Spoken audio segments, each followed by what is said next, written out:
Y bueno, nada más que eso, un agradecimiento importante para mí por esta invitación para pensar un tema difícil. Dos cosas difíciles de combinar muchas veces en el pensamiento, ¿no? Esto de relación entre educaciones y televisión, que parecen como dos elementos de alguna manera contrapuestos,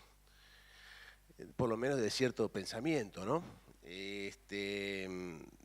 Principalmente por cierta desigualdad entre un tema que tiene mucha importancia social y mucho valor, como es la educación, y un objeto bastante despreciado, podríamos decir, que es la televisión. Un objeto que podríamos decir nació malo y se está muriendo malo, en el sentido en que difícilmente ya vaya a advenir en términos de una valoración social demasiado positiva. Ese desfase un poco es el que a mí me hizo pensar un poco entonces en esta exposición sobre la educación televisiva. Está el chiste, ¿no?, que todos conocemos: la televisión es cultura, la prendo, me aburro, la apago y leo libros. Hay ahí como una especie de síntesis de muchas de las cosas que pasan cuando se trata de vincular televisión con educación. Yo pensé un poco lo que quería decir a partir de ciertas cosas que andan dando vuelta en relación con educación y televisión. En general lo que hay son muchos manuales profesionales, pero tampoco hay instrumentos que valoren desde algún lugar o que le den en algún lugar a la televisión en lo que tiene que ver con la educación. Yo al menos pienso que tiene una importancia la televisión si se la vincula con la educación. Por más que estoy muy de acuerdo con cosas que se acaban de decir acá, respecto a que la televisión, se cayó en la teoría o el momento de la televisión educativa, que la televisión devino espectáculo, y me parece que se está cayendo como espectáculo también. Entonces, la reflexión un poco mía ha partido de estas cuestiones, ¿no? Si hay algo bueno en la televisión que merezca ser enseñado, o solo que se merezca reflexionar o adjudicarle algo positivo, o algún uso, quizá mejor aún, que podamos hacer de la televisión que nos lleve a algún lugar sobre lo cual podamos pensar cosas diferentes. Y de qué manera un uso, una reflexión sobre la televisión nos permite hacer un aporte. A mí me parece que lo que pasa en televisión sigue siendo muy importante, no todo, pero muchas cosas, que es un medio clave en el funcionamiento del sistema democrático aún hoy. Y creo que más allá de ciertos usos que se hacen de ese medio, ese es un medio fundamental, como decía, en el funcionamiento del sistema democrático, aunque en la Argentina no se lo reconozca especialmente, ni siquiera en ese sentido, me parece. Ni en los medios, ni en los discursos de los medios, ni en la jurisprudencia, que no contempla determinados aspectos vinculados a cosas que pasan en la televisión, en la cual creo que la jurisprudencia debería intervenir, y enseguida voy a explayarme en este concepto. Tal vez, ¿por qué sucede todo eso? Y sucede por distintas razones, me parece a mí, ¿no? Una tiene que ver con que se habla en general de la televisión en general, y a mí me parece que es difícil sostener un discurso cuando se habla sobre la televisión en general. Hay que segmentar. La televisión es un medio terriblemente complejo. Las cosas que hay adentro de la televisión son muy complejas. Pero eso implica hacer un esfuerzo para romper con ese discurso generalista. Y también porque se han desarrollado otras categorizaciones que tampoco favorecen a pensar ni esas segmentaciones o distintos desarrollos discursivos que están contenidos dentro de la televisión, que son muy diferentes entre sí, ni la construcción de distintos sujetos espectadores que la televisión, en términos de sus dispositivos y discursividad, construye. La perspectiva de la que yo voy a hablar es una perspectiva que tiene que ver con la problemática de la mediatización, con la problemática de la discursividad, de que los fenómenos, por lo menos que a mí me interesan especialmente, son fenómenos cuando se manifiestan discursivamente dentro de la televisión, y esta noción de la discursividad no incluye también problemáticas de uso del lenguaje o de los lenguajes de la televisión, en particular, como adelantaba recién Jorge, cuestiones que tienen que ver con el uso del directo, el uso del grabado, y ahora y en estos años me parece a mí que es el tema que se está desarrollando cada vez más en las pantallas, por lo menos locales, que es la intersección o la convergencia entre televisión y redes. Voy a hablar un poco para presentar la exposición de algunas cuestiones de la televisión actual, principalmente sobre televisión argentina abierta. Voy a hablar un poco a partir de algunos estudios que nosotros hicimos sobre programación en televisión argentina. Y voy a hablar entonces un poco de la cuestión, para empezar, sobre Fin de TV, que es una cuestión que en particular nosotros discutimos a partir de un libro que produjimos sobre el fin de los medios masivos. Y por otro lado, sobre una situación post-TV que sería como cómo sigue la televisión en estos años en la Argentina, después de ese momento que llamábamos de fin de la televisión. La cuestión fin de la TV que nosotros discutimos especialmente en este libro tiene que ver con un diagnóstico acerca del fin de los medios masivos, que lo que presenta como tema central principalmente la tesis de que se acabó esa era de fin hegemónico de los medios masivos. Es decir, los medios masivos como medios que dominaron absolutamente la vida social, que es un fenómeno que comienza con la prensa y que termina cuando la televisión se instala. Cuando miremos la historia de la mediatización hacia atrás, el siglo XX va a quedar como la gran era de los medios de comunicación masiva como dominantes, y esa era, en términos comunicacionales, ha llegado a su fin, porque hoy ya los medios masivos no son hegemónicos, están compartiendo el espacio con múltiples otros medios y ya no van a volver a ocupar esa preponderancia como la tuvieron durante esa época, yo creo que nunca más. Hicimos un libro en el cual el capítulo final estaba dedicado hacia el tema de la televisión o del fin de la televisión, en el que escribimos distintos autores, Mirta Varela, Liceo Verón, Carlos Escolar y yo. Y ahí discutimos un poco si la televisión está perdiendo poder, partiendo de la proposición que originalmente de Liceo Verón, en un aspecto central, que es como programadora de la vida social. Es decir, la televisión en su era como medio de comunicación masivo funcionaba estrictamente en ese sentido. Es decir, como algo que desde la oferta programaba la recepción.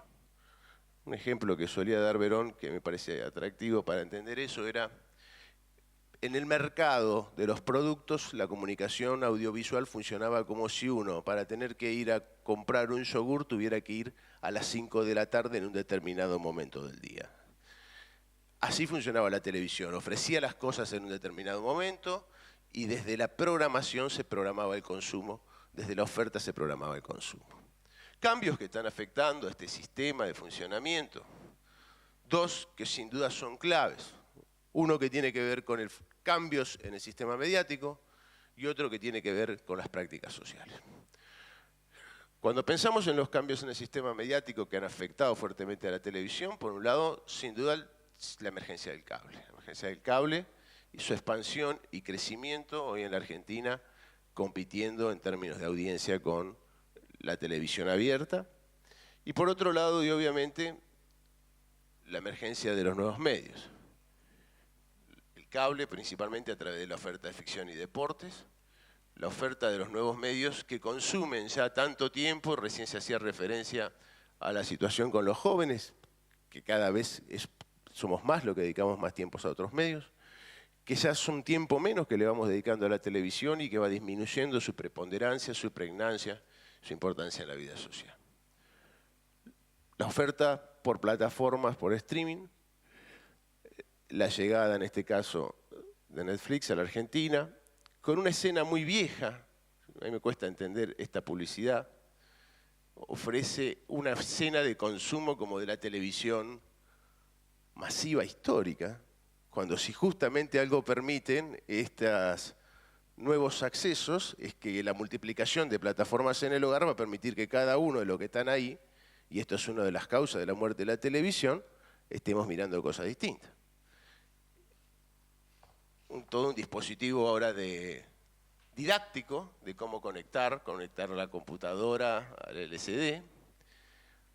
el fenómeno local que conocemos mucho, que también comparte el tiempo cada vez más, ahora otra vez hay versiones de que se va a acabar, que es Cuevana, y los cambios en las prácticas sociales que están vinculados sin duda a la actividad de los sujetos, de todos nosotros, ¿cierto? La multiplicación de las posibilidades de acceso cuando queremos, de lo que queremos, en el momento en que queremos. Un poco el análisis sociotécnico del fenómeno televisivo, que es el que nos hace reflexionar sobre estos cambios, pero también nos hace reflexionar con cómo funcionaba esa televisión, como decíamos, cuando era un medio todopoderoso. Programaba la vida social, decíamos,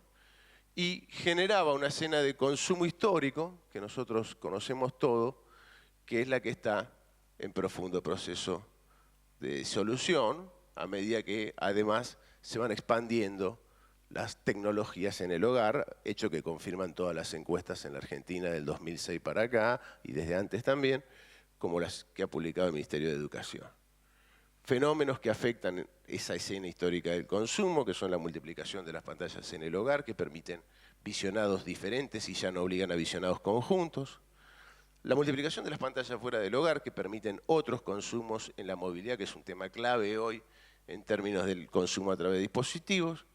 Y los cambios en las prácticas de expectación, los cuales el poder está concentrado en un sujeto que es aquel que decide, que ve, cuándo quiere ver, etcétera, etcétera, etcétera. En este marco, lo que podríamos considerar un poco situación post-TV, a veces no es una palabra que yo uso tanto, acá en la conversación siempre con Jorge uno va incorporando algunas maneras de denominar también el momento. Nosotros lo que pensamos un poco es una crisis y reconfiguración de esa comunicación masiva, aunque es insuficiente aún para sostener ese vínculo histórico en la manera en que se dio en otras épocas. Acá es donde nosotros, comentaba recién, habíamos hecho una investigación. Es una investigación que hicimos en el Instituto Gino Germani, que detectó de alguna manera una configuración de la grilla de reordenamiento. Nosotros también habíamos partido sobre la distinción de eco entre Palio y Neo TV a partir de un estudio de programación y detectábamos dos grandes cambios en la televisión argentina en los últimos años. Por un lado, obviamente, un fenómeno que nosotros todos conocemos, pero cuya dimensión a veces no determinamos tanto, que es el fenómeno metatelevisivo, es decir, el paquete de programas de archivo que se han posicionado, han fracturado la grilla. Ya hay una parte de la grilla que habla de la otra parte de la grilla. Eso no pasaba en la Neo TV de la que habla ECO, por ejemplo. Y por otro lado, una reconfiguración a partir de un sistema de franquicias que, como sucede un poco en el mundo del cine, donde la comunicación masiva realmente se sostiene a través de las franquicias exitosas, basta revisar un poco la bibliografía de Jenkins, por ejemplo,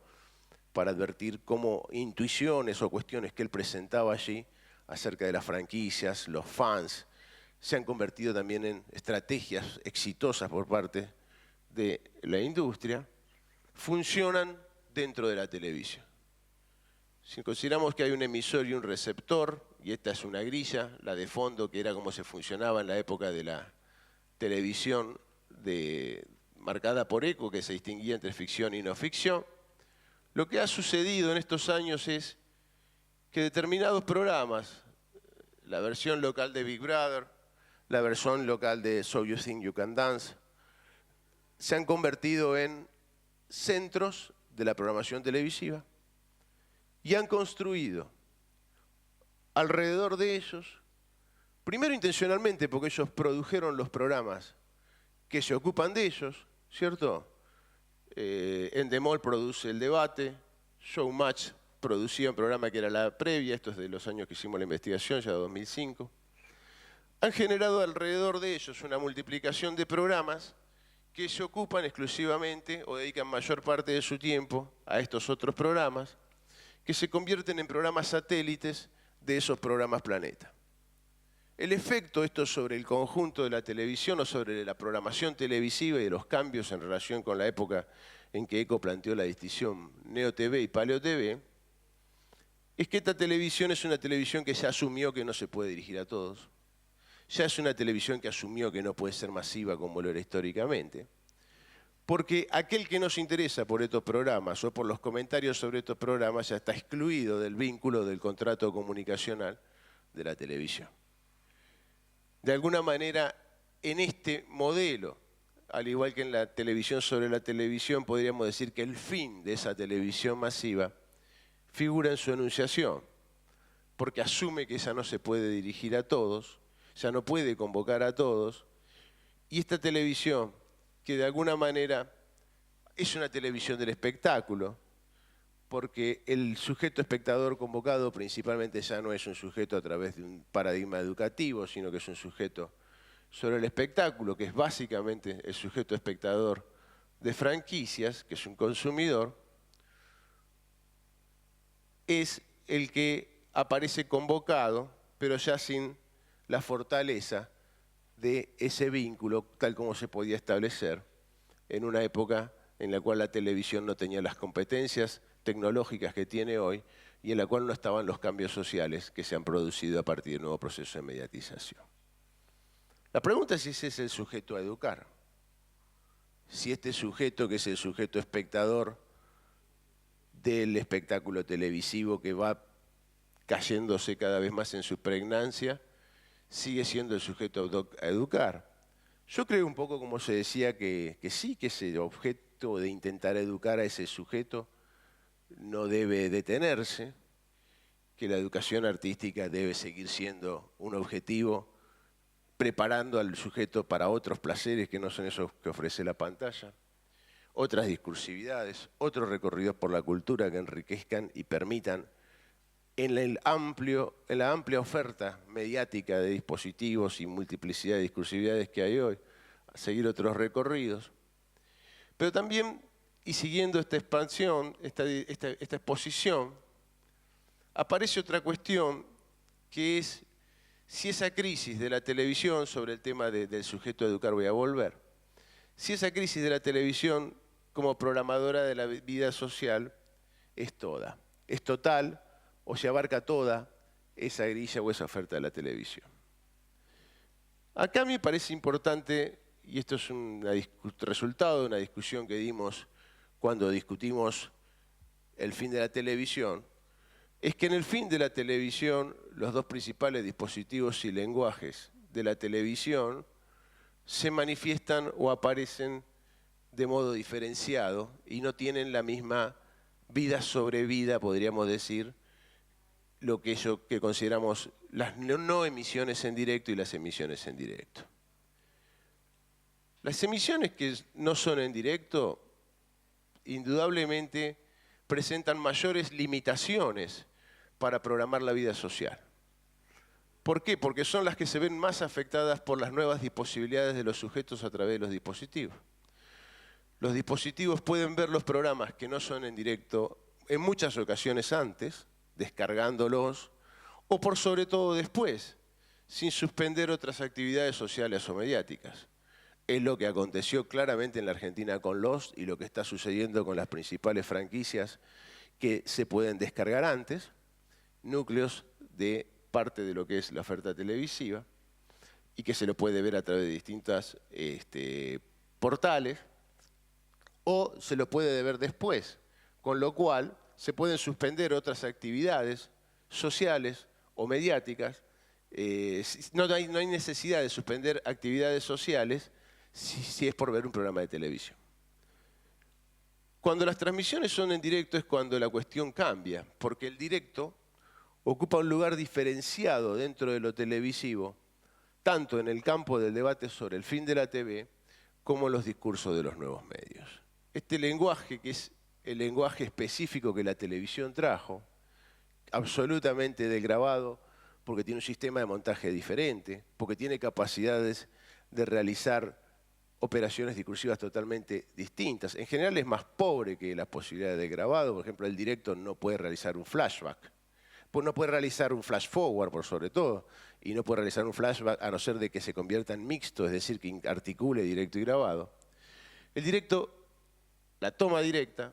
va a seguir ocupando un lugar clave como programadora de la vida social. Es decir, esto que estábamos charlando sobre el fin de la televisión. los límites de la televisión hoy cada vez como programadora de la vida social disminuyen o cambian cuando analizamos grabado y directo. En el caso del directo, que da cuenta de esas ceremonias cívicas de las cuales hablan autores como Katz y Dayan, que rompen la programación, que establecen ceremonias cívicas plenas, encontramos con que se mantiene intacto como programador de la vida social. Y eso lo podemos observar todavía hoy cotidianamente en los grandes eventos deportivos, en los grandes eventos del espectáculo, en los grandes eventos noticiosos que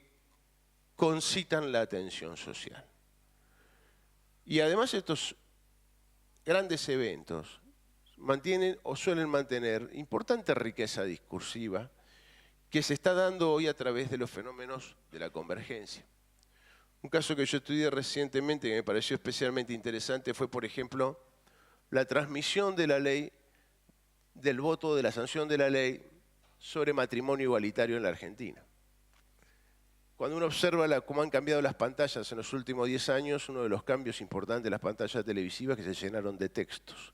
La aparición del videograph ha cambiado las pantallas y ha cambiado los sentidos que se van produciendo en las pantallas.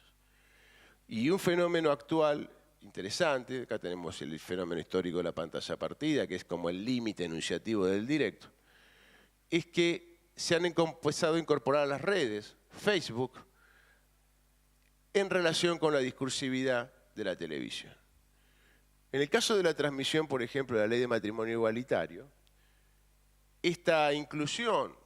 de los discursos de los espectadores a través de las redes no fue inocua. Hubo momentos en los cuales los discursos que se pasaban abajo hablaban de cosas distintas de lo que estaban hablando los senadores o los diputados,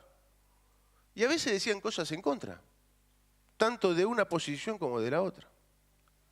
Esta complejización de la discursividad en la convergencia, que creo que es la gran novedad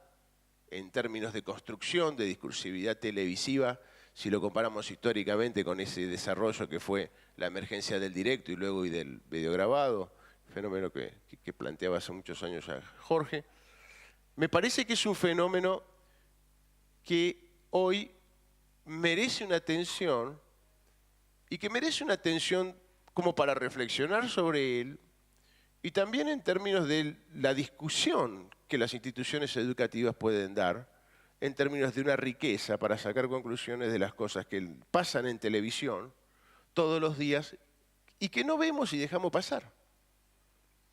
Porque la televisión convertida en espectáculo es esa televisión que en parte está decayendo hasta como espectáculo. Pero mientras tanto y a la vez, cruciales acontecimientos sociales y de la vida social siguen pasando por la televisión, sobre esa pantalla de la cual hablamos de modo general, pero que cuando distinguimos, vemos que todavía está interviniendo en procesos cruciales de la construcción de la vida política, de la vida social, de los procesos sociales, no solo en los momentos claves, que son por supuesto los momentos eleccionarios. Fenómenos como una reflexión sobre transmisiones de este tipo son importantes para pensar la tensión, por ejemplo, de la cual hoy se hablaba hace un rato hacia el final, y muy bien me parece, medios masivos, medios broadcast. Una de las cosas que sucede aquí es que si uno está viendo la pantalla de televisión y la televisión transmite como transmitió toda la vida en directo, aún haciéndolo sobre pantalla partida, si a la vez estamos viendo discursos que vienen en Facebook producidos por los espectadores de televisión que van dejando sus mensajes en la página del canal en Facebook,